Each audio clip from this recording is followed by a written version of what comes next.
සුබ ලස්සන දවසක් යාළුවනේ. ඉතින් එන්න ගමනක් යන්නේ. සද්ද වද්ද වැඩි නේද මේ චුට්ටන. අපි යනවා බදුල්ල පාරේ. මම ආසම ගමන සංසාරේ මම හිටපු තැනද දන්නේ නැහැ. අවුරුද්දකට සැරයක් විතර මම මේ ගමන යනවා. ඉතින් ඔයාලට කියන්න පුළුවන්ද මේ යන්නේ කොහෙද කියලා? ෆයිම්ම. ඉතින් මේ යන්නේ අපි දුම්හිඳ බලන්න යනවා. මේ ඉතින් ඒ පාර දිගට පටන් ගත්ත තැන ඉඳන් මෙහෙම යන්න තියෙනවා කිලෝමීටර් 2.5ක්ද 3ක් විතර යන්න තියෙනවා. හරිම ලස්සන ගමනක්, සුන්දර ගමනක්. ඒත් ඉතින් හැමෝටම සුන්දරද දන්නේ නැහැ. මම ආස ගමනක්. මොකද මිනිස් වාසයෙන් තොරව හුදකලා වෙච්ච තැනක තියෙන ලස්සන සෝබාදහමේ නිර්මාණයක්. මනුෂ්‍ය වාසයෙන් ගොඩක් දුරයි, ඈතයි. ඉතින් මේ මෙතන පොඩි පන්සලක් තියෙනවා. මේක දුම්හිඳට ලං වෙන තැනම තියෙන්නේ පන්සලක්ද. එතන දේවාලයක් වගේ තියෙනවා. ඉතින් මේ පඳුරු දාලා යන්න කියලා තියෙනවා. උඩ ස්වාමීන් වහන්සේ නමක් වැඩ ඉන්නවා කියලා කියනවා. ඉතින් මම නම් දැක්කේ නැහැ. එතන පඳුරු දාලා මිනිස්සු වන්දනා කරලා යනවා. ඉතින් අපි අද මේ යන දවසේ නම් කවුරුත් නැහැ. මොකද සතියේ දවසක්. ටිකක් පරිසරයත් වැසි බරයි වගේ. ඉතින් කවුරුත්ම ගියේ නැහැ. ඉතින් මායි මේ ඉස්සරහ යන්නේ මගේ ආරක්ෂකයා, මගේ මහත්තයා. ඉතින් එයා මම තනිය යනකොට මාත් එක්ක එනවා. පව් ඉතින්. එයා නම් ඉතින් මේ ටවුන් එකේ කොහේ හරි යන්න එහෙම ආසයි. මගේ ආසාවට තමයි මේ දුම්හිඳ කරන් යන්නේ. ඉතින් යාර ගොඩක් පින් සිද්ධ වෙනවා. මාව මෙහෙම එක්කරන් යනාට බලන්න මේ දිත්වා නිසා මේ ආරක්ෂිත වැටවල් කැඩිලා. ඉස්සර මං හැම අවුරුද්දකට සැරයක්ම එන්න බලනවා මේ පුරුවන් උත්සාහ කරනවා. ඉස්සෙල්ලා එනකොට මේ වගේ දේවල් තිබ්බේ නැහැ. මෙතනින් ගොඩක් ගිහිල්ලා තියෙනවා යටට. ඉතින් සෝබාදහමත් එක්ක තනිවෙන්න ලැබෙන අවස්ථාවක් කියලා මම හිතනවා. හරිම ආසයි මම මේ සෝබාදහමත් එක්ක තනි වෙන්න. මේක තමයි මම හිතන්නේ ජීවිතේ මේ වගේ තැන්වල තනි වුණාම අපිට අපිව පේනවා කියලා. يعني අපිට අපිව දකින්න පුළුවන්. බාහිර පරිසරයෙන් ඈත් වෙලා මේ වගේ තැනක හුදකලාව ටිකක් ඉන්නකොට අපි අපිත් එක්ක තනි වෙනවා කියලා හිතෙනවා. මේ ගොඩක් කඩවල් තියෙනවා යාළුවනේ. ඉතින් මේ කඩවල් ඔක්කොම වහලා දාලා. ඒ කියන්නේ සෙන්සර් දෙයිදට සීසන් එකක්. ඒ කියන්නේ ගොඩක් ලොන් වේ නිවාඩු දිග නිවාඩුවක් එහෙම ආපුවමලු මේවට බිස්නස් තියෙන්නේ. ඉතින් ගොඩක් කඩ අපි ටිකක් උදෙන්ම ගියේ. ඒ නිසාත් දන්නේ වහලා තිබ්බා. මෙයාට බඩු ගේන්නේ ගොඩක් බදුල්ල ටවුන් කියන්නේ ටවුන් එකෙම වගේ තමයි ඒගොල්ලෝ බඩු ගෙනෙන්නේ. ඉතින් හරිම දුෂ්කරව පවත්වාගෙන යන කඩවල. ඉතින් ඔන්න අපි යනවා තව ටිකක් යනවා ඇතුළට. මේ කඩේත් බලනවා අපි මහත්තයා මොනවා හරි බොන්න ඕනි කියලා. ඉතින් ඒ උනාට ඒකත් වහලා. මටත් පොඩි මොනවා හරි වතුර තිබ්බක් වගේ දැනෙනවා. ඒ උනාට පරිසරයත් එක්ක ඒක දැනෙනවා අඩුයි ඉතින්. ඔන්න අපි තව ටිකක් යනවා. මේ යලන්න මේ කඳු වැටි ගොඩක් තියෙනවා මේක. මම හිතන්නේ නක්ලස් කඳු වැටිය එහා පැත්තේ තියෙන්නේ. ඉතින් රක්ෂිත මේවා ඒ කවුරුත් යන්න දෙන්නේ නැහැ රජෙන්. ඒක නම් බොහොම හොඳයි කියලා හිතෙනවා.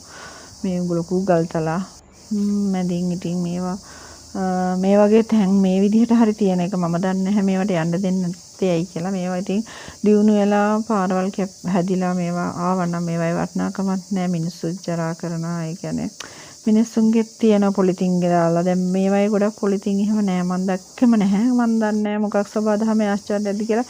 අර කඩවල් එහෙම නැති නිසා පහසුකම් අඩු නිසාවත් වෙන්නේ නැති පොලිතින් ගැල්ලකට එහෙම මම දැක්කේ නැහැ. එයාවම පරිස්සම් කරගෙන කියලා මට හිතෙනවා. ඉතින් මේ වගේ තැන් වලින් තමයි මුළු ලංකාවට නෙවෙයි මුළු ලෝකෙටම පිරිසුදු දේවල් මුදා හරින්නේ. පිරිසුදු වාතය, පිරිසුදු කිරණ. ඉතින් ඒවට මේ වගේ තැන් ගොඩක් වටිනවා. ඒත් එක්ක මම කලින් කිව්වා වගේ අපිත් එක්ක තනි වෙන්නත් මේ වගේ තැන් ගොඩාක් වටිනවා. පොඩ්ඩක් නෙවෙයි. මම මේක දුම්හිඳට ගියන් පස්සේ පැය පැයක් විතර උදකලාව මම මේක හිටියා. ඒක නම් වීඩියෝ කරේ නැහැ. බලමු අපි. සුදුමනමාලි කියලා තමයි මම කියන්නේ. සුදුමනමාලි බලන්න ගොඩක් දියාලි දැකලා තියෙනවා.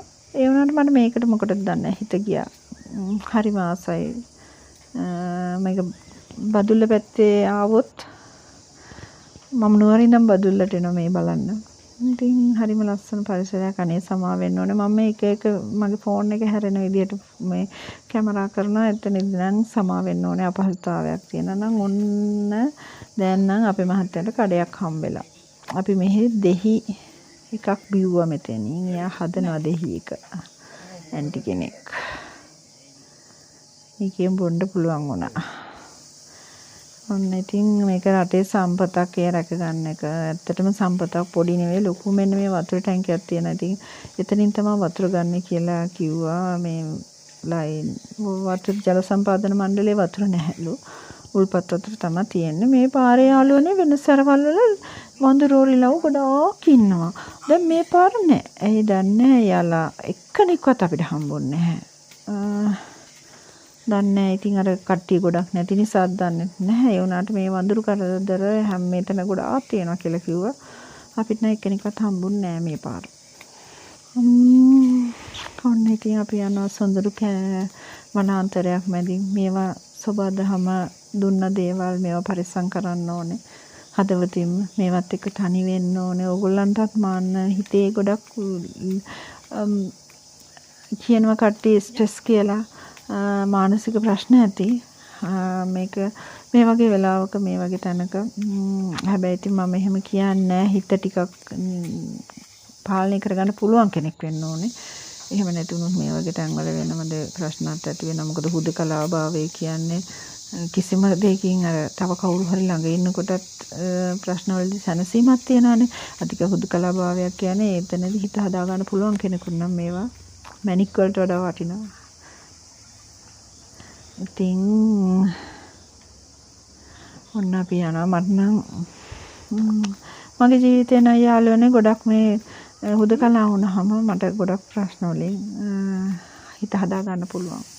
මේක මං හරි ආසත් දෙයක්. මන් දන්නේ හැමෝටම එහෙම නැතුව ඇති. පොඩි පිරිසකටත් ඇති.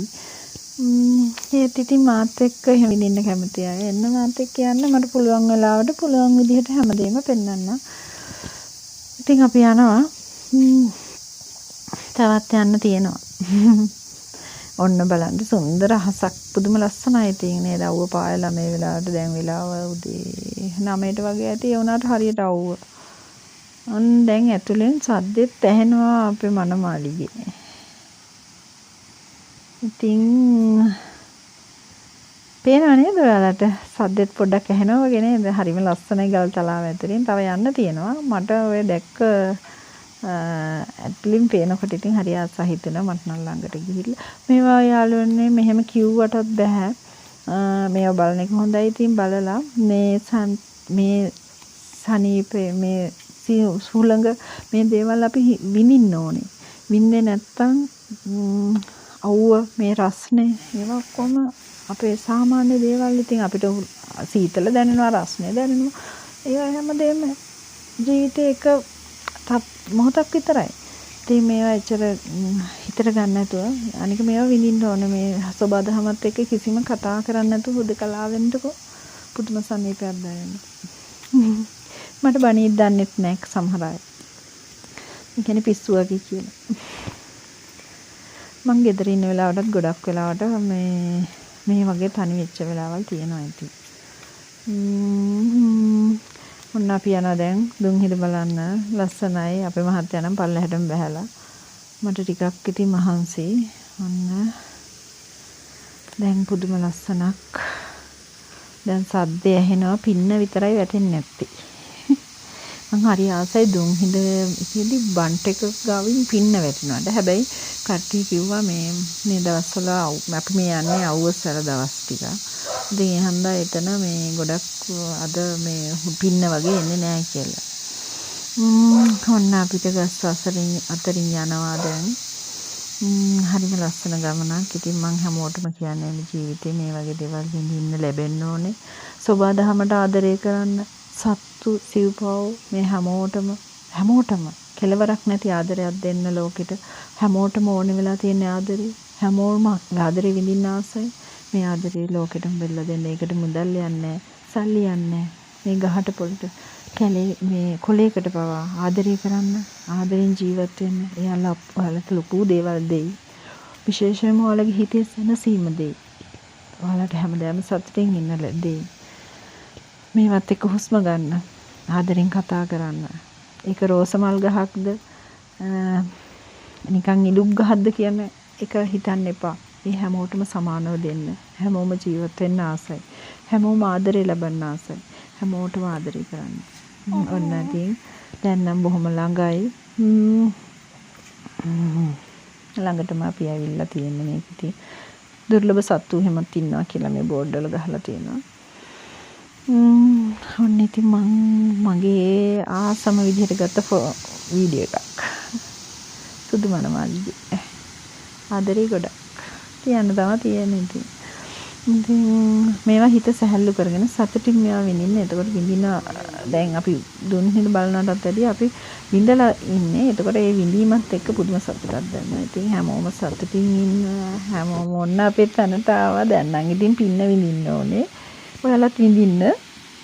ඉතින් මම යන්නම් ගිහිල්ලා එන්නම් ආයෙත් දවසක. ඔයාලා හැමෝටම ගොඩක් ආදරේ. ආයෙත් දවසක එන්නම්. ඔයාලත් හැමෝම සතුටින් ඉන්න, පරිස්සමින් ඉන්න. ආදරේ දෙන්න හැමෝටම. ආදරෙන් ඉන්න. හැමෝටම ආදරෙන් ජීවත් වෙන්න ලැබෙන්න කියලා එක හිතින්ම ප්‍රාර්ථනා කරන හැමෝගෙම ලස්සන කැදලි ලස්සන වෙන්න ඕනේ. ආදරෙන් පිරීතිරිලා යන්න ඕනේ. ඉතින් තවත් දවසක හම්බ වෙන්නම්. ගිහින් එන්නම්. පරිස්සමෙන් ඉන්න හොඳේ.